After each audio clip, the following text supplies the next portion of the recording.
الحمدللہ رب العالمین والصلاة والسلام علی سید الانبیاء والمرسلین محمد وعلی آلہ واصحابہ اجمعین، اما بعد۔ گزشتہ سبق میں ہم نے ان اور لو کے متعلق جو حروف شرط ہے پڑھا ہے۔ آج ہم پڑھیں گے اما حرف شرط کے متعلق۔ اما حرف شرط کے متعلق کچھ تفصیل ہے، دیکھیے۔ وَأَمَّا لِتَفْصِيلِ مَا ذُكِرَ مُجْمَلًا نَحْوُ النَّاسُ سَعِيدٌ وَشَقِيٌّ أَمَّا الَّذِينَ سُعِدُوا فَفِي الْجَنَّةِ وَأَمَّا الَّذِينَ شَقُوا فَفِي النَّارِ۔ اور اما تفصیل کے لیے آتا ہے اس چیز کے جس کو مجملاً ذکر کیا گیا ہو، اور اما اس چیز کی تفصیل کے لیے آتا ہے جس کو مجملاً ذکر کیا گیا ہو۔ یعنی اما اس چیز کی تفصیل بیان کرتا ہے جس کو ما قبل میں مجملاً مختصر انداز میں ذکر کر دیا گیا ہو۔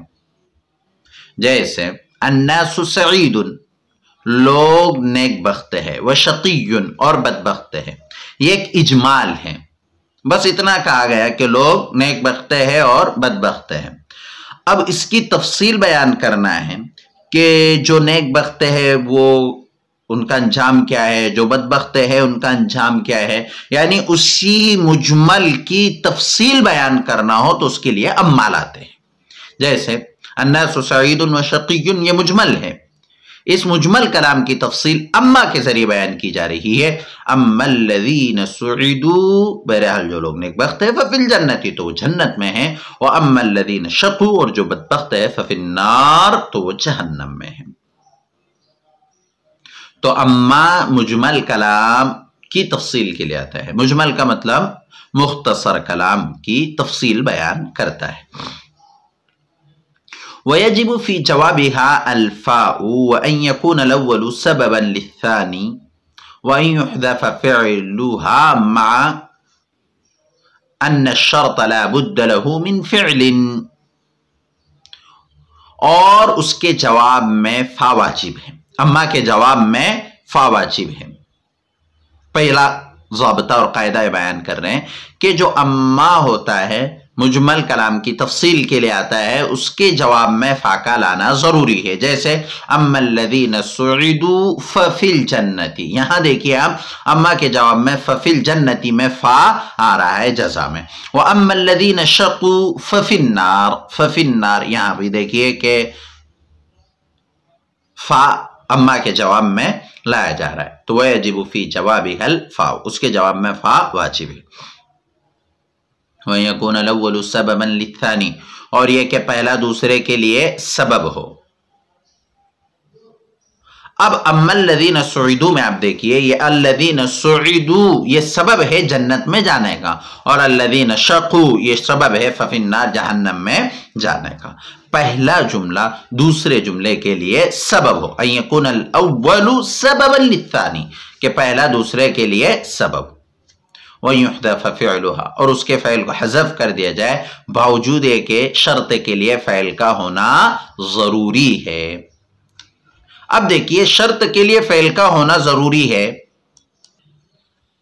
تو تیسری چیز یہ بیان کر رہے ہیں کہ شرط کے لیے فعل کا ہونا ضروری ہے، لیکن اما کے بعد جو فعل ہوتا ہے اس کو حذف کر دیا جاتا ہے، اور اس فعل کو حذف کرنے کا مقصد کیا ہے؟ وَذَلِكَ لِيَكُونَ تَنْبِيهًا عَلَىٰ أَنَّ الْمَقْصُودَ بِهَا حُكْمُ الْإِسْمِ الْوَاقِعِ بَعْدَهَا، اور یہ اس لیے ہے تاکہ تنبیہ ہو جائے اس بات پر کہ اس سے مقصود اس اسم کا حکم بیان کرنا ہے جو اس کے بعد واقع ہو۔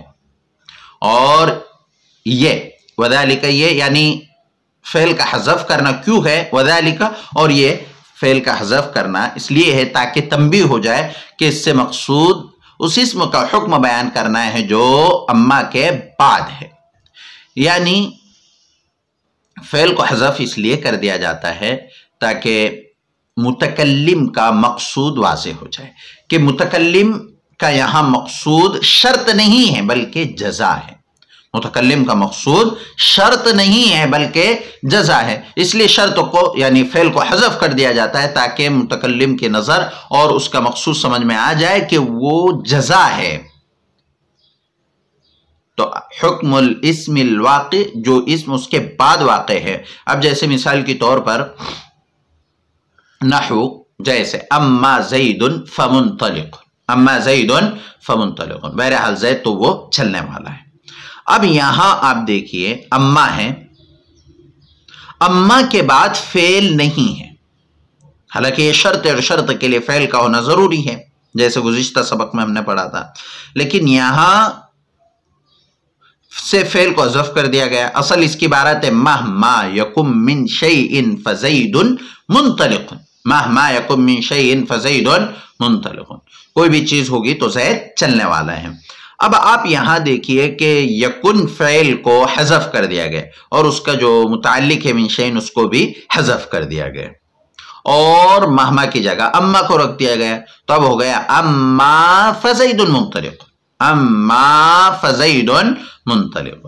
تو اب چونکہ زیدن پر فا آ رہا ہے تو اس فا کو منطلقن پر منتقل کر دیا گیا، منطلقن پر، تو اب عبارت ہو گئی اما زیدن فمنطلق۔ دوبارہ اس کو سمجھ لیجئے کہ تین چیزیں ضروری ہیں اما کے اس میں سمجھنے کے لیے۔ نمبر ایک، اس کے جواب میں فا واقع ہو، نمبر دو، پہلا دوسرے کے لیے سبب ہو، اور نمبر تین، اس کے فعل کو یعنی اما کے بعد جو فعل آ رہا ہے اس کو حذف کر دیا گیا ہو۔ حذف کرنے کا مقصد یہ ہے کہ متکلم کا مقصد یہاں شرط نہیں ہے، اس لیے شرطوں کا حذف کر دیا گیا بلکہ جزا ہے۔ اور فعل کو حذف کرنے کی مثال جیسے اما زید فمنطلق، اس کی اصل کیا تھی؟ تقدیرہ، اس کی اصل تھی مہما یکم من شیء فزید منطلق، تو مہما کی جگہ اما رکھ دیا گیا اور یکم من شیء کو حذف کر دیا گیا، تو اب ہو گیا اما فزید منطلق۔ اب یہ جو فا ہے اس کے متعلق سمجھ لیجئے، اگر اسی طرح رکھا جاتا فزید منطلق تو اس طرح ہوتا اما فزید منطلق، تو اب یہ اما حرف شرط زیدن پر نہیں داخل ہو رہا ہے بلکہ اس فا پر داخل ہو رہا ہے، اور اما حرف شرط کا فا جزائیہ پر داخل ہونا صحیح نہیں ہے، لہذا اس فا کو منطلق پر لگا دیا گیا اور اب عبارت ہو گئی اما زید فمنطلق۔ اگر اس فا پر اما حرف شرطیہ کو داخل کرتے تو یہ مناسب نہیں ہوتا، اس لیے کہ فا جزائیہ پر اما حرف شرطہ کا داخل ہونا لازم آتا اور یہ صحیح نہیں، مناسب نہیں، لہذا یہ جو فا زیدن پر تھا اس فا کو فمنطلقن پر لگا دیا گیا، تب ہو گیا اما زید فمنطلق۔ فحذف الفعل والجار والمجرور، پس فعل اور جار مجرور کو حذف کر دیا گیا، وَأُقِيمَ أَمَّا مَقَامَ مَهْمَا، اور اما کو مہما کے قائم مقام بنا دیا گیا، حتی بقی، یہاں تک کہ باقی رہا اما فزید منطلق، اما فزید منطلق۔ ولما لم يناسب دخول حرف الشرط على فاء الجزاء نقلوا الفاء إلى الجزء الثاني ووضعوا الجزء الاول بین اما والفا، اور جب حرف شرط کا فاء جزائیہ پر داخل کرنا مناسب نہیں تو اس فا کو جزء ثانی کی طرف منتقل کر دیا اور جزء اول کو اما اور فا کے درمیان رکھ دیا جو فعل محذوف کے عوض ہے، جو فعل محذوف کے عوض ہے۔ ثم ذلك الجزء الاول، پھر اگر یہ جز ان کان صالحا للابتداء، اگر مبتدا بننے کی صلاحیت رکھتا ہو فهو مبتدا، تو وہ مبتدا ہے، کما مر، جیسا کہ گزر گیا۔ اب یہاں دیکھیے آپ، اگر مبتدا بننے کی صلاحیت رکھتا ہو تو وہ مبتدا ہے کما مر، جیسا کہ گزر گیا، جیسے مثال یہاں گزری ہے اما زید فمنطلق میں، تو یہ زید یہاں مبتدا بنے گا، یہاں یہ زیدن مبتدا بننے کی صلاحیت رکھتا ہے اس لیے کہ جملے کے شروع میں اسم ہے اور اسم مبتدا بنتا ہے، لہذا یہ مبتدا ہوگا۔ وَإِلَّا، اور اگر مبتدا بننے کی صلاحیت نہیں رکھتا ہے، مبتدا بننے کی صلاحیت نہیں رکھتا ہے تو وَإِلَّا فَعَامِلُهُ مَا يَكُونُ بَعْدَ الْفَاءِ، تو پھر اس کا عامل وہ ہوگا جو فا کے بعد ہے، تو اس کا عامل وہ ہوگا جو فا کے بعد ہے، جیسے کَأَمَّا يَوْمَ الْجُمُعَةِ فَزَيْدٌ مُنْطَلِقٌ،